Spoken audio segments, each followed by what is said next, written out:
Okay, guys. In previous class, I was discussing this example that in 4.2 equation I have written one grammar. So like this, for this grammar, I have written two derivations like this. Okay, so both of them are going to give me the same string, that is id plus id star id. Okay, so here for these grammars or for these derivations, we have drawn two parse trees here, right? Are you observing? For this string, for the given input string, by using our grammar, as per our grammar or according to our grammar, we have drawn two parse trees here, because e can be e plus e. Okay, and this e is nothing but id, and this is expanded as e star e. Okay, so then this e is id and this e is id. It means that first we should multiply, then we should add, right? So but for the same id plus id star id, we can draw one more parse tree like this, that is e can be e star e. Okay, then this e can be e plus e, then this e is id and plus this e is id. So here first we are adding this one and this one, that is we are performing addition first, then we are performing multiplication, which is a wrong method actually, as per the precedence rule, right? So here we are getting two parse trees for the same grammar, so this type of grammar is called as ambiguity grammar. Okay, the topic itself is ambiguity, right?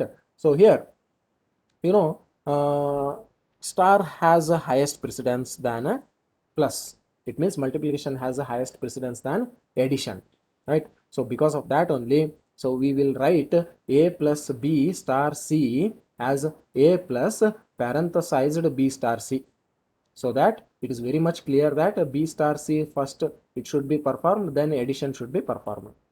Instead of writing it like a plus b star c.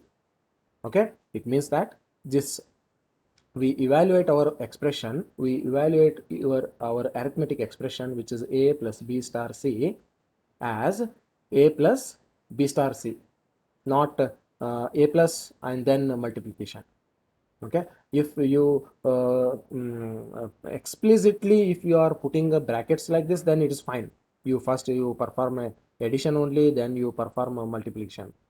Okay, but without parenthesis, if you write your expression like this, then first we should multiply it b and c, then we should add it with a. This is our 4.5 figure a and figure b here. So our correct parse tree is this one, 4.5 a. Okay, but still if we are getting a two parse trees for the same grammar, that grammar is called as ambiguous grammar. Now the question is how to eliminate this ambiguity. That is next topic in my notes is 3.3.2, eliminating ambiguity. What it means, how to avoid this confusion now, how to avoid it. Okay, so with one best example I want to tell you how to eliminate it. Okay, so for example, if you consider your if statement in your C language only. Okay, so when you were studying if statement and if else statement, I think in first year itself you have heard about one problem comes in if statement or if else statement. That problem is called as dangling else problem. Dangling. Okay, dangling else problem. I think you have understood what is the meaning of dangling else problem.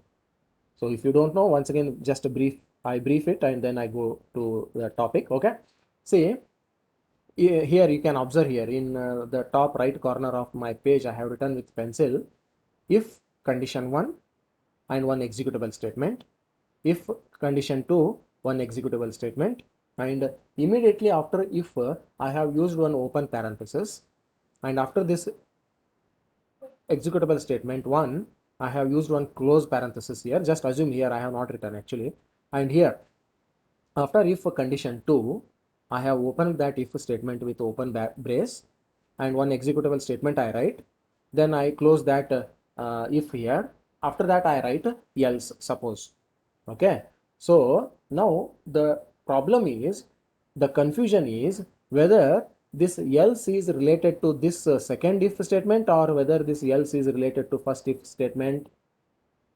If you imagine this set of statements, without any parenthesis like open parenthesis and close parenthesis. You just imagine I have written only 3 lines. If condition 1, in second line I write if condition 2, in third line I write else. So the third line which is containing else statement, that else is related to the second if statement or first if statement. So this problem is called as dangling else problem. Dangling else problem. So just one solution I tell you. If you want to make the else with related to the second if statement, you should just put one close parenthesis before the else statement and one open brace just after one second if statement. It means that with which if statement you want to relate that else, just immediately after that if statement you put one open brace, then before else statement you put one close brace, then that else will become related with that particular if statement. Okay, if you want to relate this else statement with the second if statement here, you just put one open brace immediately after that if statement, and before else you just put one close parenthesis, close brace. Okay, or else if you want to relate this else with the first if statement, immediately after the first if statement you open one brace and don't do anything middle, and immediately after before the else statement you put one close brace, then that else will be related to the if statement, first if statement. Okay, so one more general solution is always if you have such type of problem, the if two if statements and one else statement without any open brace and close brace, then most generally the else will be related to the closest if statement, generally. Okay, that is nothing but here the else is related to the second if statement. Clear? So this is how we can eliminate the ambiguity. So that same concept here I am going to explain with the grammar. Statement can be if expression then a statement. So if is a keyword and expression is a condition, if condition, and then is your consider it as an open brace. Okay, and statement is a one executable statement. This is just a simple if statement. It is if condition one executable statement, or else a statement may be complex branching statement also, or compound conditional statement like if condition then statement 1 else statement 2. Okay, so the statement may be in this format also. So the statement may be simple if statement, or else it may be if else statement, which is a compound conditional statement, or else the statement may be any other statement apart from this if statement, like any other simple expression or simple assignment statement or any other expression.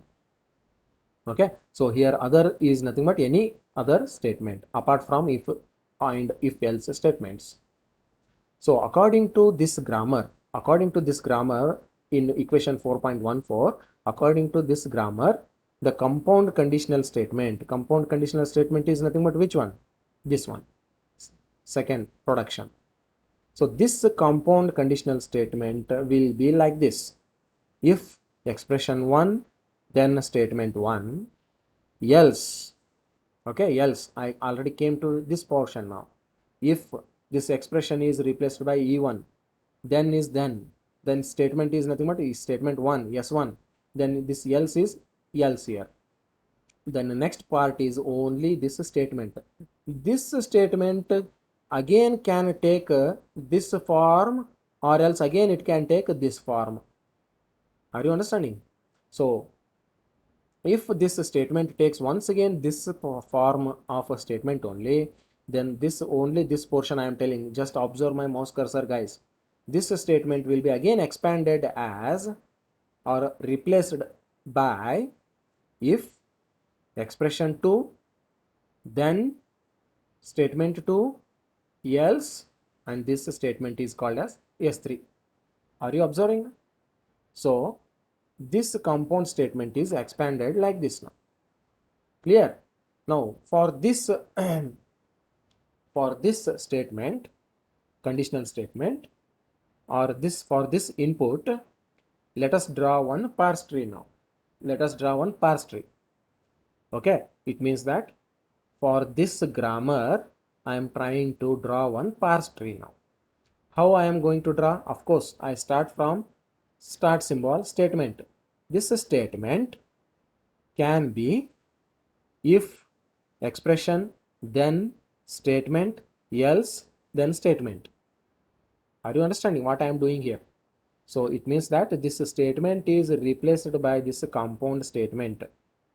This if is here, this expression is here, this then is here, this statement is here, this else is here, then this statement is here. And here what I did here, so I kept everything same, right? So here this expression I did it as a E1, this S1 statement I am representing it as S1, and now onwards this statement is there. No, this statement is if, okay, this if and expression, and then statement 2, else, and S3 statement. Are you observing this last portion of first second production? Okay, this statement is expanded once again in the same syntax. If expression, then statement, else statement. This time to differentiate between this expression and this expression, I had already named it as E1, because it is always better to name it as E1, E2 like this, because in future I may get one more expression. So to differentiate that, I named it as E1. So definitely in future I got one more expression, so I named it as E2. And this statement I named it as S1, because in future I may get once again statement like S2 and S3. Okay, this is the parse tree for this grammar. Okay, so now the question is this else is there? No, this here in this diagram. Guys, please try to understand, try to focus on my mouse cursor. This else is related to this if statement, or this else is related to this if statement. This is the problem now. And there is no any problem with this else statement, because it has definitely, it is related to only this if statement. But the problem is with this else statement, whether this else is related to this if statement, or whether this else is related to this if statement. So one general solution is here. Always keep it in your mind. The else will be always related to the closest if statement. The closest if statement is this one, not this one. This is far away from this else. So this else is related to this if, not with this if. Clear now? Now, okay, here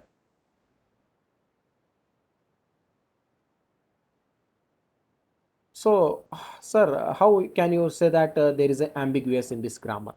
So just now I already told you, if expression 1, then statement is expanded like this again. If expression 2, then statement 1, else statement 2, right? So this statement, this equation 4.1, okay, so this grammar has two parse trees like this. So for this grammar, you try to draw the parse tree now. Statement is expanded as if, expression, then, and this complete portion here, whatever I am surrounding with my mouse cursor, this is treated as a statement, because it is a simple statement. I am telling simple statement, not complex statement. Okay, one more possibility is there? No, because statement is not only always this one. Guys, please listen to me. This statement is not only always this one. Statement can be this also. No, for this possibility I am drawing once again parse tree now. If expression, then, this is very simple if statement, and here then onwards one statement is there. This statement, if it is a complex or compound conditional statement, then for this complete statement or this complete grammar, I have to draw one parse tree now. But unfortunately I will get two parse trees for this one. How it is? Let us see now.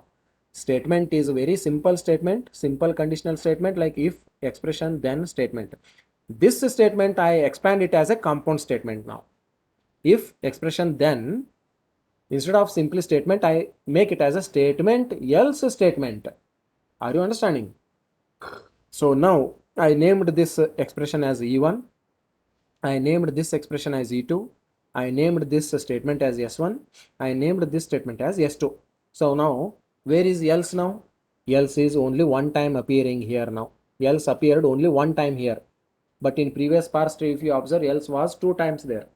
So here, first else was not having any problem. Second else was having a problem with which if statement it should be related. That problem was there. And already I told you the solution is the if this else is always related with the closest if statement, not with the farthest else if statement. Okay, for the same grammar I can draw one more parse tree like this. It means in the first step only I expand this statement as a compound conditional statement like this. If expression then statement else statement. Now this statement I expand it as a simple conditional statement. If expression then statement. So this expression I renamed it as E1. Then this statement is expanded as a if expression then statement, which is a simple conditional statement. This expression I renamed it as expression 2, and this statement is renamed as a statement 1. Then this statement is renamed as a statement 2. Are you getting now?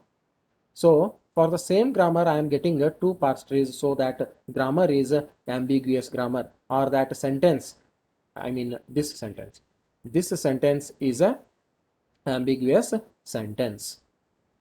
Clear? So here this else is there, no, definitely this is related to this closest if statement.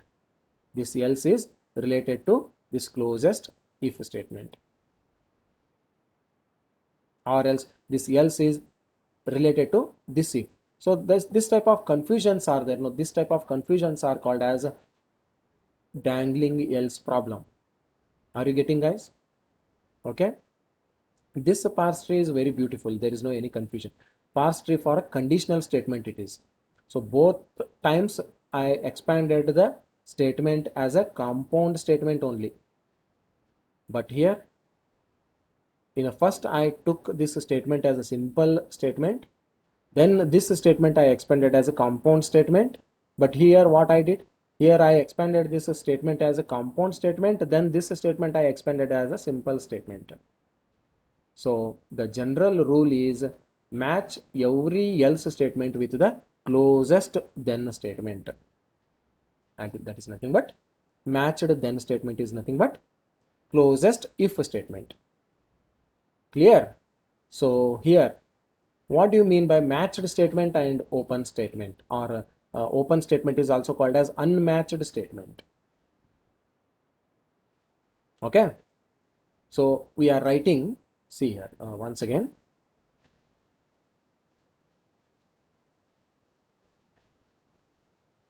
Here one clear definition is there. So what is the meaning of matched statement and unmatched statement? See, we can rewrite the dangling else grammar. Dangling else grammar, which was written in equation 4.14. 4.14, once again, if you want, I will show you. 4.14 is nothing but this grammar, which is showing the dangling else problem, right? So this 4.14 grammar, we can rewrite it. Okay, we can rewrite it as the following unambiguous grammar. There was confusion in 4.14, but now whatever the grammar we are going to write it, that is not ambiguous grammar, so it is called as unambiguous grammar. It means we are removing the confusion, we are removing the ambiguity from that grammar, we are eliminating the ambiguity from the grammar. How it is? The idea is that, how to do it? The idea is a statement appearing between then and else. Whatever the executable statement you are writing, no, in between then and else. For example, here uh, this statement which is between then and else. Okay, and here this statement in between then and statement, then and else. Okay, and here this statement which is in between then and else, and this else, sorry, this statement which is in between then and else. Okay, so we are talking about this statement, we are talking about this statement. Now this statement, what we have to do with that statement, let us see. Now I am talking about this statement, this statement. Okay, I am talking about this statement, what we have to do with that statement. Okay,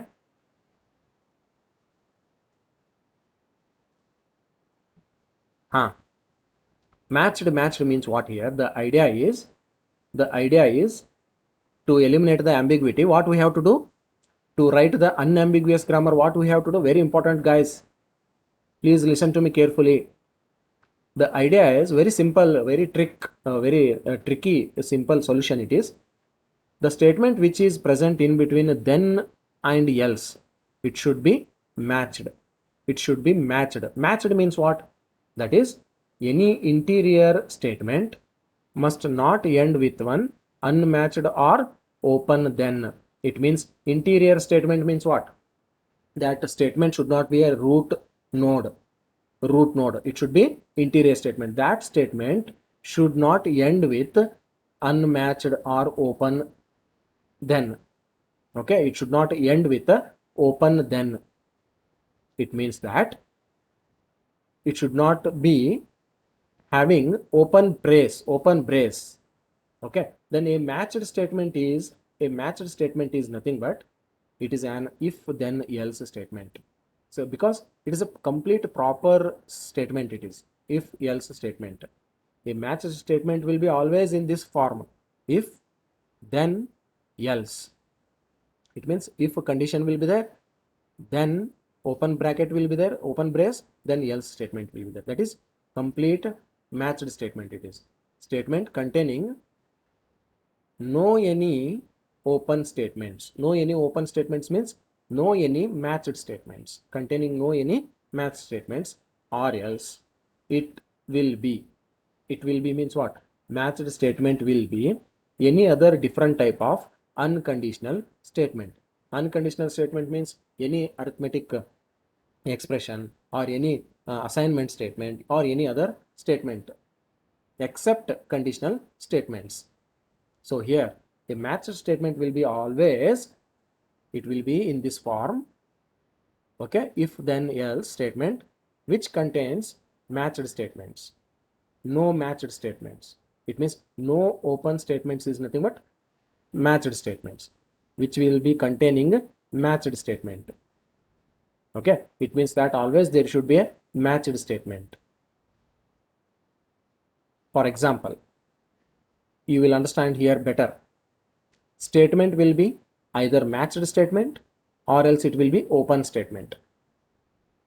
Okay, so now you are getting a doubt in your mind. What is matched statement? What is open statement? So once again, let me to define it here. Matched statement is nothing but it will be in this format. You just clearly observe this RHS. Matched statement nothing but it is like this. If will be there, one condition will be there, one open bracket will be there, then matched statement will be there, and then one else will be there, again one matched statement will be there. It means that it will be looking like this. If is there and expression is there and then is there, then is nothing but here I am writing it as in the form of open brace, then one else will be there. Okay, this is nothing but one matched statement. Then else will be there, else will be followed by once again matched statement here, right? Again matched statement is nothing but here again open brace will be there and one closed brace will be there. That is nothing but a matched statement. Clear in this portion here. See guys, I think you might observe here one with pencil, light color pencil, I have made it one rectangle box here. This much portion is very perfect statement. It is if else statement. Is there any confusion here? Because there is no any confusion here. Clearly open brace and closed braces are there. So definitely this else is belonging to this if statement.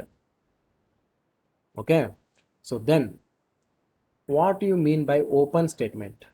Open statement is nothing but it is called as unmatched statement. Unmatched statement means there will be no any proper understanding or proper information about a else statement with which if statement that else should be matched. That is the confusion here, right? So open statement will be in this form: if expression then statement, simple if then else, if then statement, or else it will be like this: if expression then matched statement, else open statement. So open statement is very simple if statement, or else it is a compound conditional statement like our matched statement. The only difference is here, in matched statement last statement is also matched statement, but here last statement is once again open statement. So still, since it is open statement, we will not get a clear idea about else. Okay, so but this grammar is called as unambiguous grammar for if then else statement. Okay, so here if, else, if, again open it, and one more else is there. So this else is definitely related to this one, because as I already told you, else is always related to the closest if statement. So in my perception, usually in my practice, usually what I do, just before the else I put one close bracket, close brace, and with which if statement you want to make it relate. After that if statement, you just open one brace, open brace, then this else will be related to this if statement. Okay, and definitely this else is definitely, of course, it is related to this if statement. Okay, so these are nothing but about ambiguous grammar and unambiguous grammar, guys, in our conditional statements like if then else statements. Okay, elimination of ambiguity. Okay, what we did, simply matched statement and open statements we have taken. Then we have defined the match statement as in this form, or else match statement will be any other statement, like any simple statement, assignment statement like A equal to B. Okay, so matched statement is without any confusion, and open statement is called as unmatched statement. Unmatched statement will be in this form. It will be only in this simple if statement, because there is no any necessity of matching here, because since there is no any else statement, why we are going to match that else with any if? So it is called as open statement or unmatched statement. Okay, then this same open statement can be in this form also. So here up to this portion it is matched, up to this portion it is beautiful, but here again it is open statement. So by doing like this, we can remove the confusion or ambiguity in our grammar. And just very important concept, guys, in your exam you may be asked, write an ambiguous grammar for conditional statement and how to eliminate that ambiguity. After eliminating that ambiguity, you can write this unambiguous grammar. Okay, so next topic is elimination of left recursion. What is left recursion? As its name itself is recursion. Okay, left recursion, already I told you in earlier classes. In your production, if left side or head of your production containing a capital A, okay, here don't leave it, you come to this portion. Here I am going to show you, here you just observe my mouse cursor. In your production, head of your production, that is LHS of your production, is one non-terminal which is capital A, and immediately at the RHS side also, if the same non-terminal is repeating, then it is called as left recursion, right? This concept already I made it clear in the first or second class itself. Okay, a grammar is a left recursive if it has a non-terminal A such that there is a derivation in this form, that is one or more steps. A is deriving A alpha by using one or more steps. Okay, so always you observe here, RHS is once again the same terminal, that is A, that is LHS is repeating at the RHS immediately before any symbols. It means the all symbols are prefixed with the same non-terminal, which is a head of the body, head of the production. Okay, for that string alpha, the prefix is again same non-terminal which was in a head of the production. So top-down parsing method cannot handle this grammars. Top-down parsing cannot handle this one. Just try to understand, guys. In today's morning class only I told you LL grammar is suitable for top-down methods, top-down parsing. LL grammar is suitable for top-down parsing. And for bottom-up parsing, which grammar is suitable? Of course, it is a LR. LR. What it means? LR means scan from left to right. Okay. And R indicates that rightmost derivation you do. You do rightmost derivation. Correct? But here, in other way, if you think that LR grammar as a left recursion only. Okay. So here, left recursive grammars. So these left recursive grammars are not suitable for bottom up grammars. So they are suitable for LR grammar are suitable for bottom up parsing. LR grammars are not suitable for top down parsing, right? So top down parsing method cannot handle these left recursive grammars which are in this form. Okay, top down parsing is not possible if your grammar is in this method, in this syntax or format. Always remember, guys, left recursive is nothing but the head of the production is repeated at the RHS side immediately. Okay, this is left recursive grammar. If your given grammar is left recursive, then you cannot draw parse tree or syntax tree starting from root to leaf node. Just remember it. Okay, so we have already discussed immediate left recursion in previous classes. So here what we have to do, the transformation is required now. Which transformation? Transformation is nothing but modification or change is required now to make these grammars non-left recursive grammars.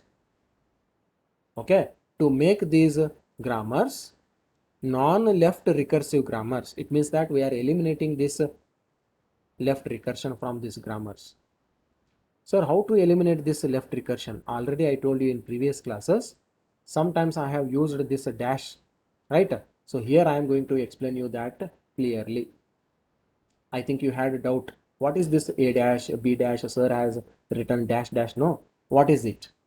So this dash is nothing but we should use this dash whenever we want to eliminate left recursion. Left recursion. Why we want to eliminate left recursion?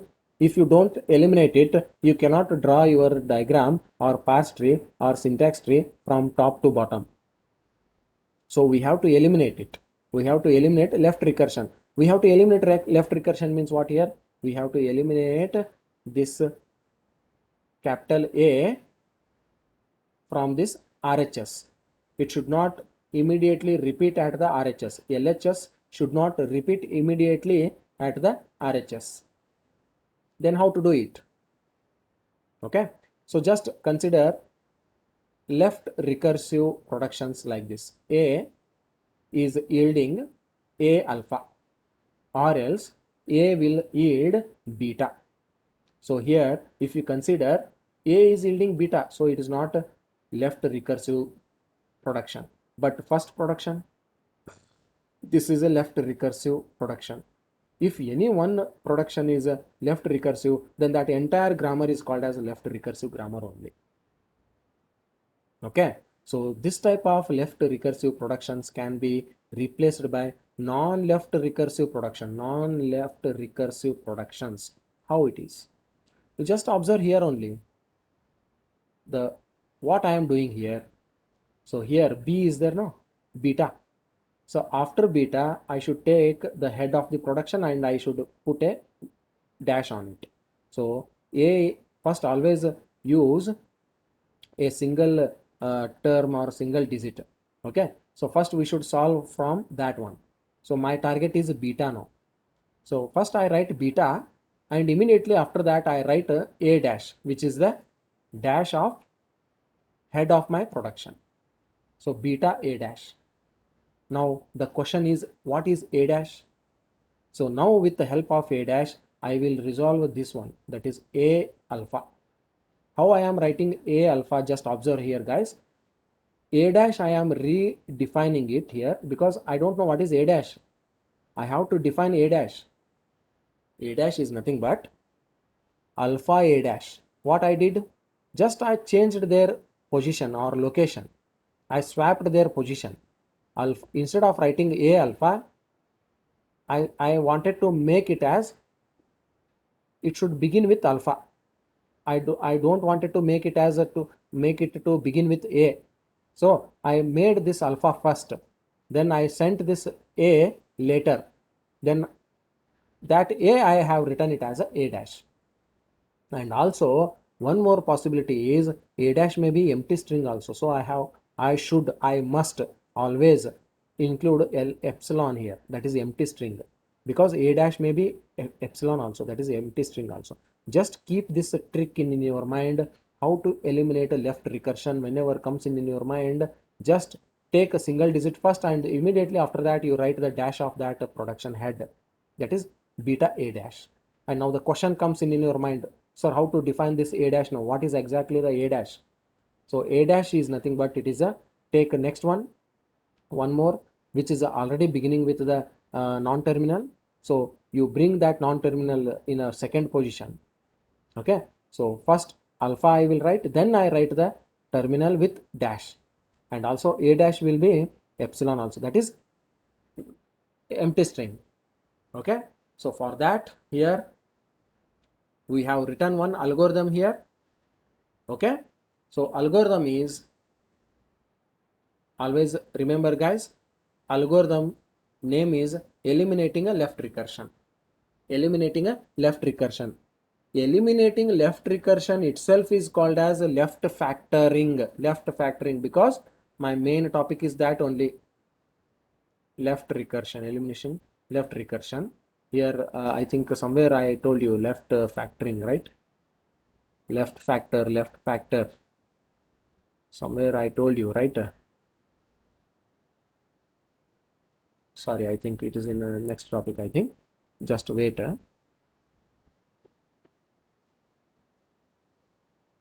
Here one algorithm is there. We'll go to that left factoring later, right? Okay, just concentrate here. Algorithm. Algorithm for what? Eliminating a left recursion. In your exam, you may be asked, write a algorithm to remove or eliminate left recursion. So here first, the input to our algorithm will be a grammar. A grammar with no cycles and with no epsilon productions. Epsilon productions is nothing but the productions which have RHS just an empty string. That is, the productions may be looking like this. A is yielding epsilon or empty string. If this type of production is present in your grammar, then that productions are called as epsilon productions. It means you are going to get empty string. So in my grammar, there should be no any productions like that.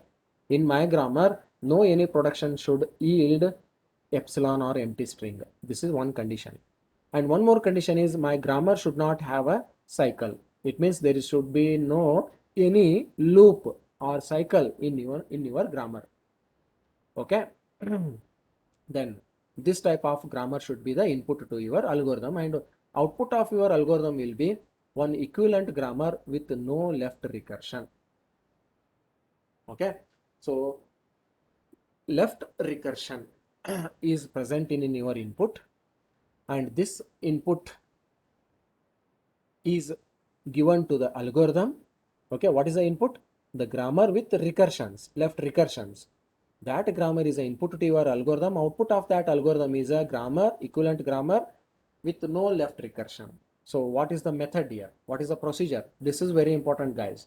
Input and output writing is very easy. it will be in your question only. But writing a method, procedure, step by step procedure, that is algorithm, is very important. Okay, so I'll apply our algorithm in figure 4.11 or 4.11. What is the figure 4.11? 1 second. That figure is nothing but this figure only. Algorithm is given in this figure 4.11 to our grammar. What is that grammar? And after applying this grammar algorithm to our grammar, what we get? We get non-left recursive grammar, but it may have epsilon productions at that time. Okay, so keep it in your mind. Once you remove the left recursion from any grammar, initially it is not having epsilon productions, but after removing left recursive from that grammar, you may get epsilon productions. Okay, so 7 steps are the first step. What you have to do? Arrange all non-terminals in one order, A1, A2, A3 up to AN. After arranging this, what you have to do? For each I from 1 to n, it means for here I have written, see here, I values are nothing but 1 to n. So for every non-terminal from 1 to n, for every j, it means that one more set of non-terminals I am going to take. So those non-terminals I am going to name it as j. Okay, like A1, A2, A3 up to AK this time. Okay, or not, if it is not k, this time it is a n minus 1. Last term I will take it as a n minus 1. So I will take it as 1 to I minus 1. So 2 sets are here now. So for this one, replace every production of the form. Replace every production. What I am going to replace? I am going to replace the production of the form AI is yielding AJ gamma. So this type of production, if it is present in your grammar, then it is called as left recursive production or left recursive grammar. Why? Because LHS is immediately appearing in a RHS. So we have to replace such type of productions by the other productions called AI is yielding gamma 1, delta 1 gamma, delta 2 gamma, delta 3 gamma up to delta k gamma. Now the question is, what is delta, delta, delta? So these deltas are nothing but AJ. They can be replaced for AJ. It means AJ can be replaced by delta 1, delta 2, delta for current AJ productions. It means that just imagine AJ is nothing but delta 1 or delta 2 or delta k up to delta k. So here in this production, in the place of AJ, just imagine it is a delta 1. How it looks like? Instead of AJ gamma, it now onwards it is like delta 1 gamma, delta 1 gamma, right? So here after that, for continuously executing these for 2 for loops for each and every term non-terminal in your grammar or production, then we will close these 2 for loops and eliminate the immediate left recursion among the all A productions. Okay, this is a simple grammar algorithm, guys, to eliminate the left recursion. Okay, the same thing already I explained you here in this example. Okay, so here there are no multiple number of non-terminals here, only one non-terminal is there, that is capital A in this grammar. So in this grammar, all non-terminals means what? Only one non-terminal is there, A. After that, what I have to do for this A, if it is in this format, then I should, what I have to do? If it is in this form, I should replace that AJ by delta 1.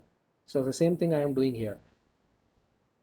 Okay, so I just written beta here, then I have written A dash, then for this A dash I am replacing that A by alpha A dash, and since I told you A alpha A dash will lead to empty string also, so empty string we should not forget always whenever we write or define dash.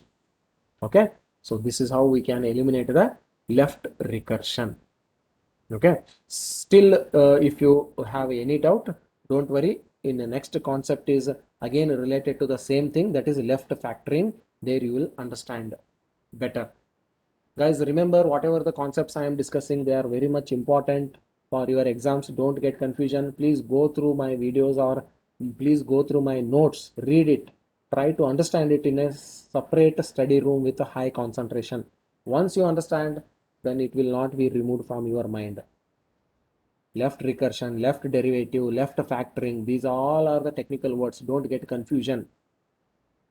In the next class, I start from one more topic, that is left factoring. Okay, so today we have understood what is the ambiguous grammar and how to eliminate that ambiguity, and what is the left recursive grammar and how to eliminate that left recursive in that grammar. Okay, that algorithm is helping us to remove or eliminate the left recursive. So try to remember and try to study today itself, guys, otherwise you will get confusion. Today only you become perfect. Okay, so let me to continue in my next class tomorrow. Okay, so now you can leave the meeting. I will wind up the class today here only. You can leave the meeting now.